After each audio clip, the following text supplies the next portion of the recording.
everyone. Today I have with me screenwriter and producer Jimmy Day. How are you, Jimmy? Hi, how you doing, Michelle? I'm doing fine. How's everything going? Good. Are you still in New York? Yes, I am. I live in New York, Staten Island, but I Staten go back Island. and forth to Los Angeles 2 times a year. I have most of my contacts are in LA. Mm-hmm. Uh, I've made a lot of friends on LinkedIn, so for all new screenwriters, they should get on LinkedIn. And Yes. I have 4,000 contacts, and Wow. yeah, and I started that in May, and I am not social. What did they say? Social savvy. Yeah, I'm not social savvy. You know, it's really interesting. I was talking to this kid who I also met on LinkedIn, and he's in screenwriting school in London. Right? He's a Yes. kid. He's 22, but he wanted to talk. So we talked, and he told me that he became such a LinkedIn person that he's gotten so many contacts from like to sit in on things. And so yes, anybody who's listening to this, LinkedIn is definitely your friend. you know he Yes. was giving me a little bit of his pointers on how he, because I'm not, I think I have like 200 people. But what's funny is that I found both you and him because you were both so out there. Yeah. Like I just started on there and I've met some great people, but I'm definitely, he's like telling me everything I have to do to become LinkedIn person. And I'm like, all right, I'll work on it. I'll work on my contacts. I have connections already from Paramount, from Sony, from Warner Brothers. Wow. Yeah, I when I went out to LA this past January, I met a few people from production companies, and my two scripts. One's called Smith and Wesson, which is an action, and the other one's called Chameleon, which is a sci-fi action. Both won awards in the Hollywood International Moving Oh, Pictures come Film on. Boom, Festival. boom. So Wow. yeah, That's and awesome. And it's really hard. After talking to a couple of screenwriters, I mean, I think that that's the way to go. Is you go into the different contests they have, and then you can get more known, and you can get different connections that way. But when I have written a screenplay. I wrote one. I finished yes. it. I don't know if anybody will ever see it, but I just wanted to see if I could do it. And when I started looking into the contests, I just found them expensive. A lot of them are like $200 just to enter. Well, the whole idea is to enter the smaller ones. See, the earlier you Oh, enter, the cheaper they are. So if let's say like I entered the New York Film Festival, New York Film and TV Fest, which is in May, but I entered it in January. It's $30 right now. But if you wait till the wow. month before, it's $60 to $80. So for all screenwriters out there, I would say enter the film festivals as early as you can. Go to Without a Box or filmfreeway.com to enter them. Interesting. Yeah, I guess, yeah, I did see that they were a little cheaper the quicker you can get them in. But, I get these emails from, and I'm trying to think of the name. It's not Screenwriting You, but it's somebody else. And they'll have a contest and they'll say, write your first, eh, write a description of what you want, and they have contests that way. Like you don't necessarily have to write the screenplay, but you have to come up, like they'll give you a concept and then you kind of have to fill it in. Did you ever see those? Yeah, Inktip has that you can write a short. Inktip.com. It's Hmm. another screenwriting online thing, and you can write short screenplays and enter their contests. Yeah. There's all types of screenwriting. I write major feature, motion picture, blockbuster type of stuff, but you could write a short film. You could write a three-page film. There's all kinds of contests out there.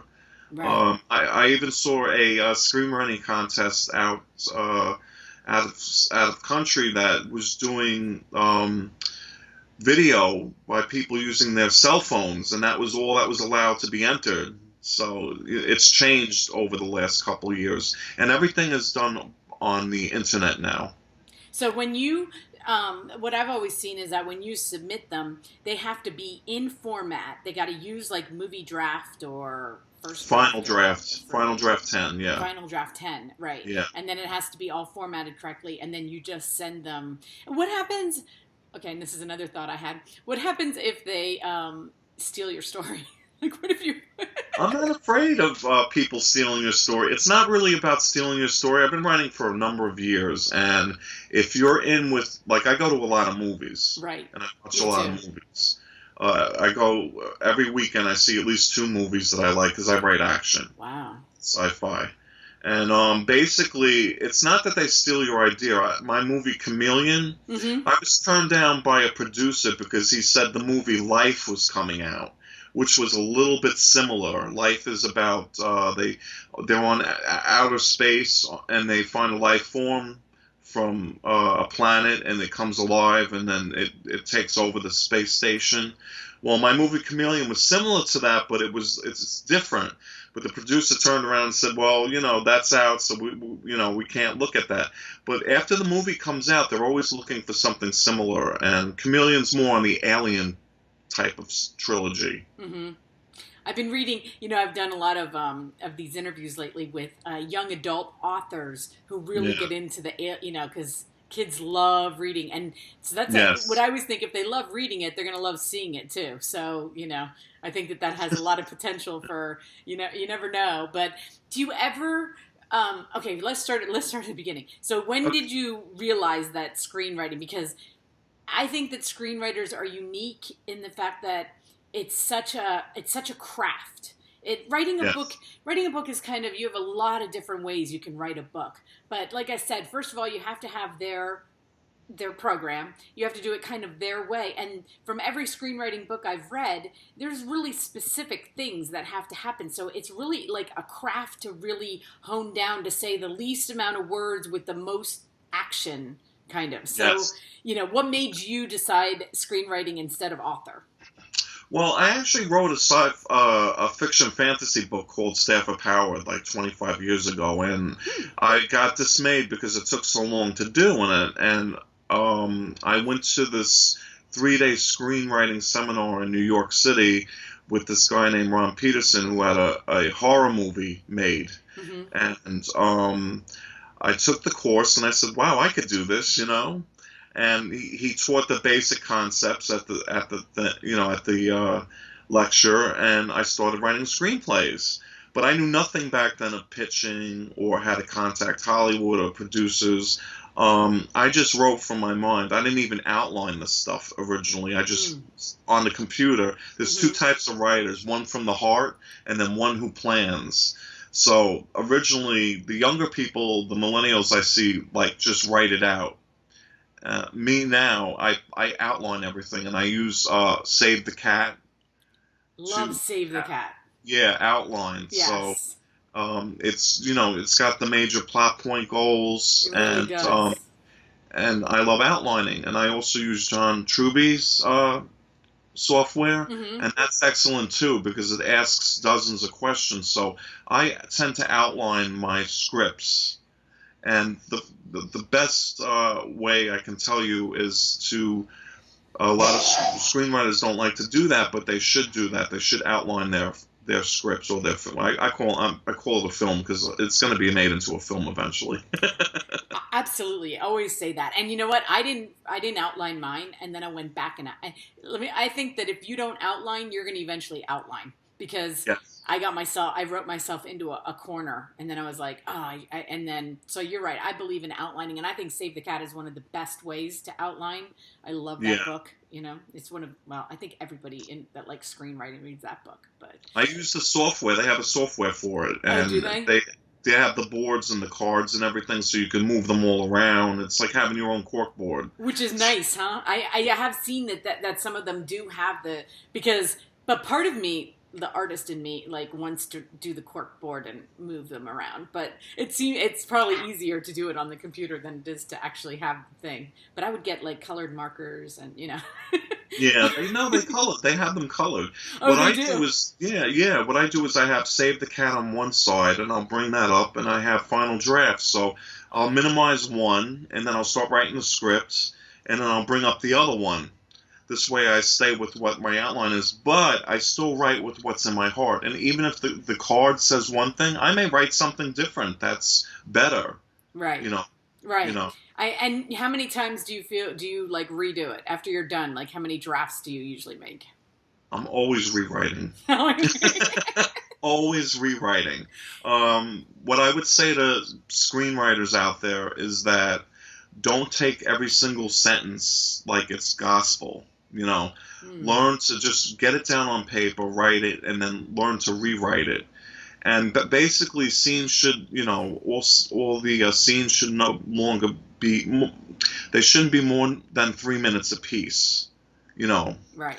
um, to And basically make. basically, isn't it a page a minute on the? Yeah, it's a page a minute. Right. And the most important thing, what I found with the film festival people, is Hmm. they read the first 10 pages, and you have to have really good first 10 pages, even with the producers. So with my action movies, I'll start off with a chopper firing into a crowd of prisoners. That's how I open up Smith and Wesson. Hmm. And Chameleon starts off with a Mars probe blasting off from Mars with DNA, and there's skeletal monster. So you kind of get the premise of the film, that what's going to happen. It's a monster in the house type of deal. When you go to your movies, do you find yourself like tearing them apart? And I used to do that. Yeah, I used to do that. That's how one of my scripts, Chameleon, came. I saw the last Alien trilogy back in 1997, and I said, I can make it better. How do So I began my long journey rewriting that and doing that. But I oh, do find myself tearing them apart sometimes, or the first 20 minutes is boring. I like a lot of action. I've had producers tell me that there's too much action in my film, and I have to hmm. slow it down and Hmm. let let the characters talk and hear their story. So, Yeah. and I've gotten great coverage on it.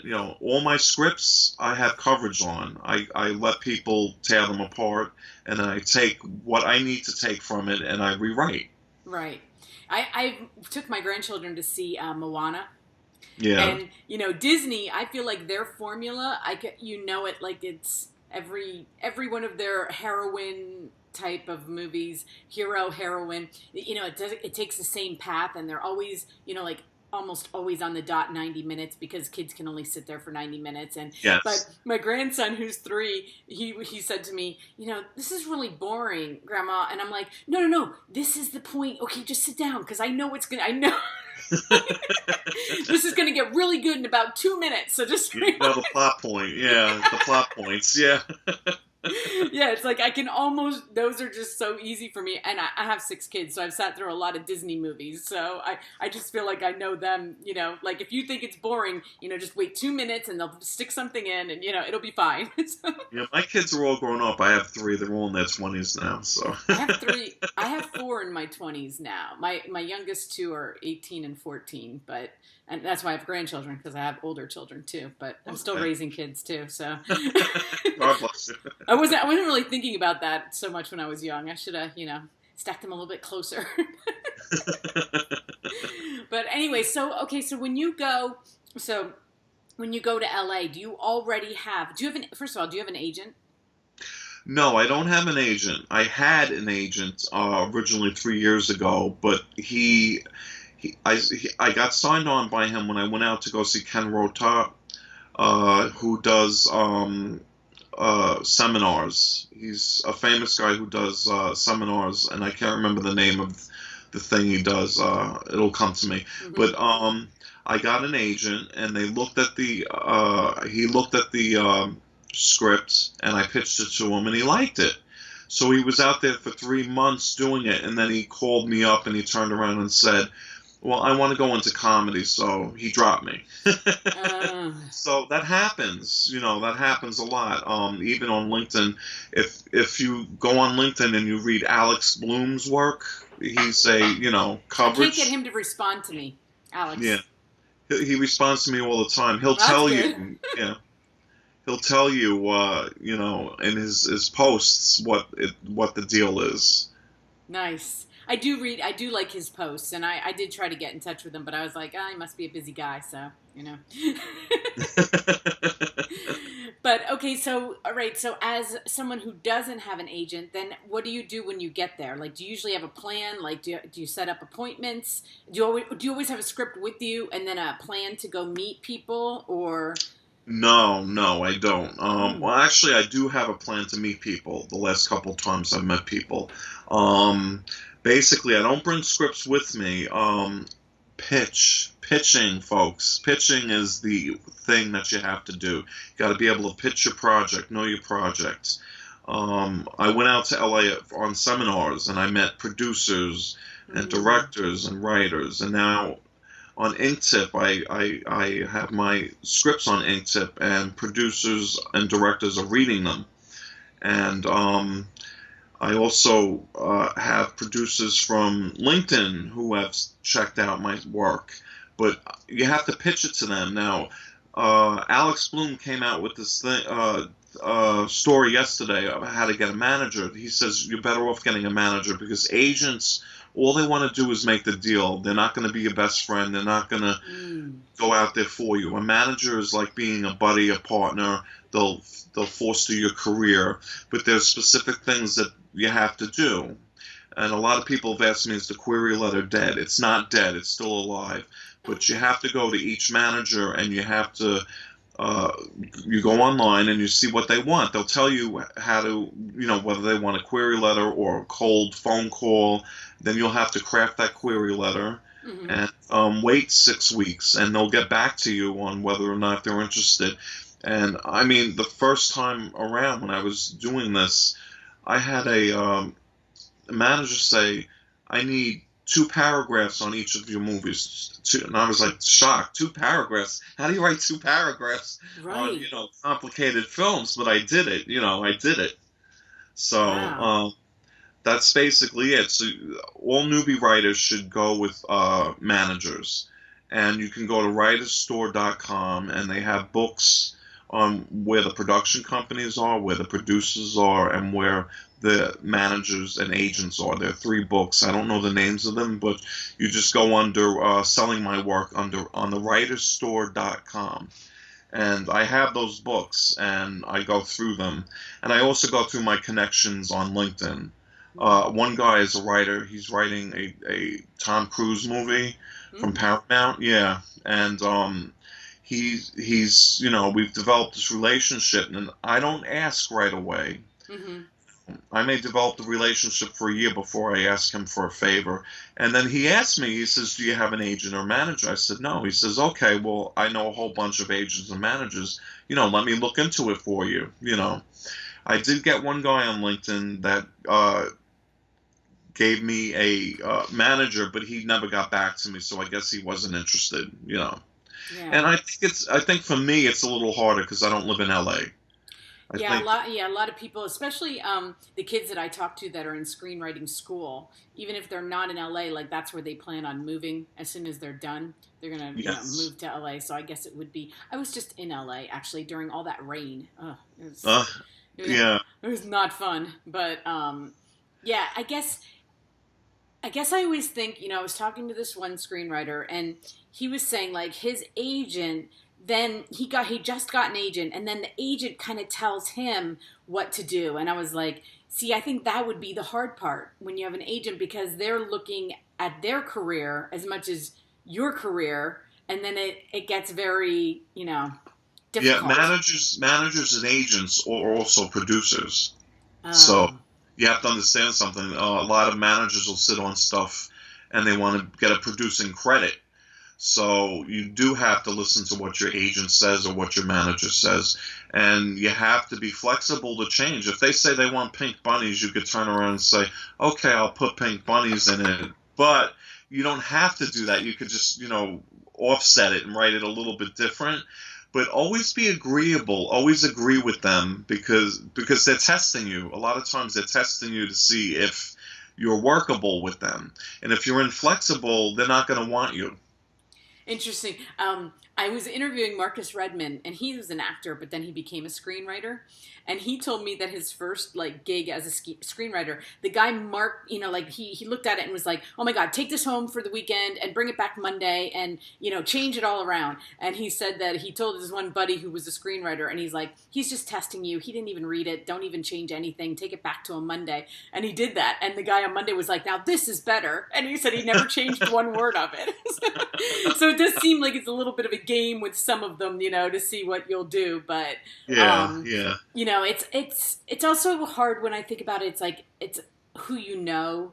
It seems Yes. like, but then on the other hand, with Amazon, Netflix, the festivals, I mean, I think it's a better time to be a screenwriter because there's more outlets than just the big movie, the big movie people from our Productions, time. yeah. The big production companies, because there are smaller production companies. They're making indie films. They're making and look at on Amazon how many originals, and Netflix has how many originals now. I mean, Yes. it's a little bit. I used to think that like only certain people could be screenwriters, but now I think it's open for anybody who wants to be a screenwriter if you can do it. I have a script called The Glockman Killers, and it's a basically small budget script. It's like The Equalizer, if you ever seen the movie The Equalizer. Mm-hmm. And basically it won 3 film festivals. It won the Los Angeles Independent Film Festival. It won the Hollywood International Moving Pictures Film Festival, and I can't remember the third one, the Hollywood Boulevard Film Festival. And basically, I'm going to go out back to LA in January of 2018 to receive the awards for this script, which is a smaller budget. Nice. So I'm saying to myself, well, they say to go out and win the awards, but it doesn't always count. And a lot of managers and agents don't care about the awards. Some do, some don't, I guess. So it depends on who's looking at it. And my thing is that I stay flexible. My brand is action. I write big tentpole films. Mm-hmm. And I said, well, let me write a smaller one, And what does tentpole mean, by the way? I saw that on your description. Tentpole is the summer blockbuster movies you see, like the Avengers and the summer Marvel big blockbusters. Yeah. Yeah. Okay. That costs like millions to make. Okay, I get it. When I heard that, I'm like, I don't even know what that means. So okay, so it's lingo.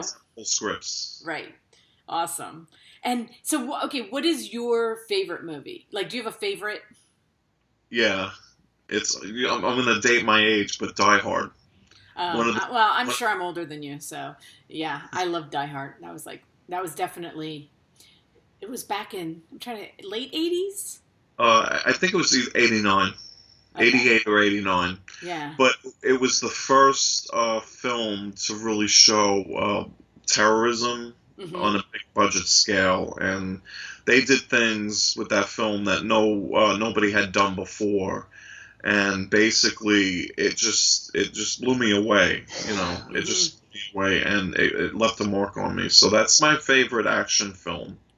And Bruce Willis did a pretty good job too. Yeah. I was a big Bruce Willis fan. Now I'm a fan of Fast and Furious. I watch all their movies. So I have not seen those. They're really good. Yeah, I've been told. My kids have seen them, and for some reason, I just missed them. I am a movie person, though. I mean, I try to go every week, and I like old movies though too. As I'm getting older, I like older movies. Yes. I have an appreciation for older movies, I should say. That's great. Yeah, and because, all right, I think that older movies really had to rely on dialogue. Yes. And I love good dialogue because they didn't have the action, any kind of action they had. It's kind of funny to watch at this point. Yeah. But it was very dialogue based, but there were so many good actors and actresses that came out of that because of that, I thought. I love Audrey Hepburn, and I don't know. I'm learning to love those kind of movies too. But I want to see La La Land right now. I have not haven't seen it yet either. I want to see it too. Yeah. And the thing is, action movies though, you don't see them at the Oscars that much. They don't get Oscars. It's not Oscar material. No. I'm not writing for the Oscars. I can write a drama. I mean, I've written all over the last 15 years, I've written all kinds of films. I even wrote a TV series. I had 12 episodes. And, I've done all of it. I've written 2 plays. One which I'm turning into, it's called Troubles. It's about a group of people that are stuck in a bookstore in Northern Ireland when a bomb goes off. And one of them is the terrorist that's in the bookstore, and there's 8 people. And basically, it takes place in one location, and a friend of mine said, "Well, you're in New York. Why don't you make a play out of it?" I don't have time to, really do it. So I'm thinking of, getting a production company through Stage 32, contacting them and maybe producing it myself. I don't know yet. I have to see who I can get. That's But yeah, that's one of the little projects I want to produce. I think it helps too, don't you think, to have a whole bunch of them out there like that, that you're not very focused on one, like, you just keep writing, send them off, and, doesn't that help? No, not really, because the producers want to know that you can write. If you're going to write action, they want to know that you're going to make more action with these film Okay. companies. The thing is to brand yourself. That's one major thing I learned out there. Now, let me just say this: the spec scripts, okay, because that's what I write, spec scripts. Um, the ones that make it are horror, comedy, and psychological thrillers. So if any writer out there really wants to have a big chance at getting their movie produced off of a spec script, you write a horror movie, a Mm. comedy, or a psychological thriller, because those are the three types that production companies are looking for, and those are the three types that movies are made out of every year. Oh, interesting. And so Yes. action isn't like in, you don't think that's in there? Action's in there, but it depends on how big or small it is and what studios and production companies you're looking for. Because I've had production companies say Smith and Wesson's too big, it's too expensive, we Mm. can't do it, And then I gave another production company, Glockman Killers. Well, it's not big enough, So it really depends on the individual producer and who you're talking to with the production company. Mm. You know, it really depends on that. And that's another reason why I think screenwriters are so special, because it's a very critical thing. You got everybody's opinion coming in, but you don't give up. And I think the ones that stick with it and don't give up, and they're the ones that actually get the movies made. And Yes, yes, an old act. Well, Dylan McDermott, I grew up with him. did you really? Yeah, yeah, yeah. Our fathers knew each other. But Oh, anyway, to make a long story short, the one thing he told me young in his acting career was perseverance. You have to persevere. So I yes. always kept his. I've never spoken to him again, but I always kept his, his opinion. Right. And what kept me going, because I did stop writing for a while. I had stopped for about 5 years, Hmm. and then I decided to go back into it. And I feel I may not get that nomination for an Oscar or whatever, but the whole concept of meeting people at film festivals is fantastic, because when I went to the film festival in January, I met people from Italy, Paris, Denmark, Oh, that's New cool. Zealand, Thailand, all over the world, and I networked. And there were only three other writers that won awards there, and I was Wow. like amazed. Yeah, so it's considered a big, film fest now. Yeah, and I do think that that community is so awesome, because they are, even though it's so tough to get from a screenplay to a movie, screenwriters are so awesome in wanting to help other screenwriters. I've never Yes. seen so much, and even the ones that I've interviewed, that have written books and everything, like, they just want to help screenwriters. The art of screenwriting, they want to, they care about it so much that they want to keep it going, and it's a special group of people. Yeah.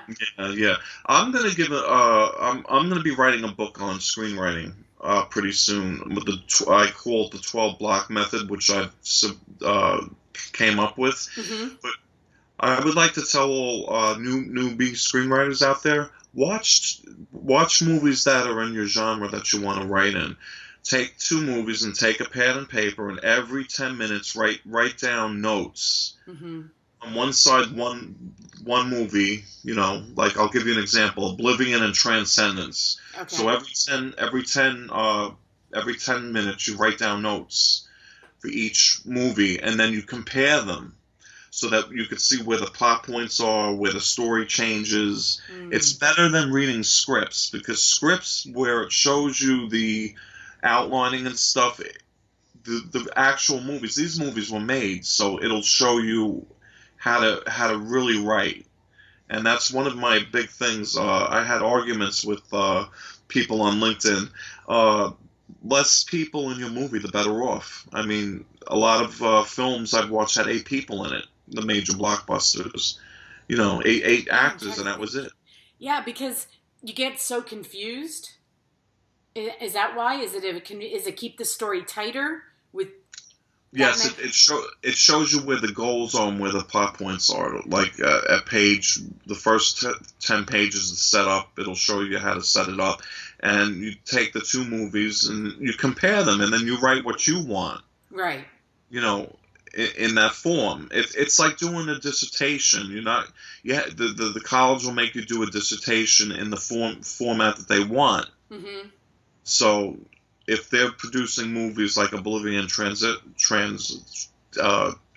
Transcendence, yeah, you'll want to write, and you want to make a sci-fi movie similar, not copying or plagiarizing at all, but just Right. learning the craft. Then you compare those two movies, and that's what I've found to be the best links, and that's how I've gotten my outlines done really quickly. Well, that's awesome because you didn't go to screenwriting school, right? No, You I are a learned everything self-taught reading screenwriter. books. Yeah, that's great. I love that. I love that. I mean, not not to put schools down, but I love as that you can just do it. I mean, screenwriting schools are really expensive. Not that Yes. they're just really expensive. I've looked into them, and they're really expensive. And not to discourage any students out there that want to do it that way. I mean, that's awesome too. But I do love the fact that you didn't. You just learned it yourself by reading and watching movies, and Yes, yes. and And that's Sid Field, if any beginning screenwriters are out Sid there, read Field. Sid Field. It's an old book, but it's the beginning book on how to write Yes. the three goals: Yeah. beginning, middle, and end. Yeah. I love Yeah, that book too. Hmm. yeah. That's what I started on, and now it's changed. So I would tell everybody to go out and buy all Save the Cat Yeah, books because and that read them. doesn't Save the Cat doesn't really change. Do you think? No. No, I don't think so either. That's a classic. And you know what? I didn't know that guy was no longer with us. Yeah, yeah. I didn't realize that. I looked it up and I was like, oh, I didn't realize he because they branded that name. There's still stuff that always comes out that says Save the Cat. So obviously, there are They people have a that are still. podcast. Yeah, they have the podcast too. That's right. Absolutely. Well, Yeah. thank you so much for talking to me, Jimmy. I learned so much from you. I thank It you was so nice talking much. to you. Yeah, and I know this is going to help other screenwriters out there, and that's what I always want to do is talk to people and then share. Everybody can share their information, and Yes. and I will get this video off to you, and you can post it wherever you want for your people, Okay. and I thank you so much. You have a great Thank day. you. Okay, Okay, thanks. nice talking to you. Take Nice care. talking to you. Talk to you later. All right, bye. Bye.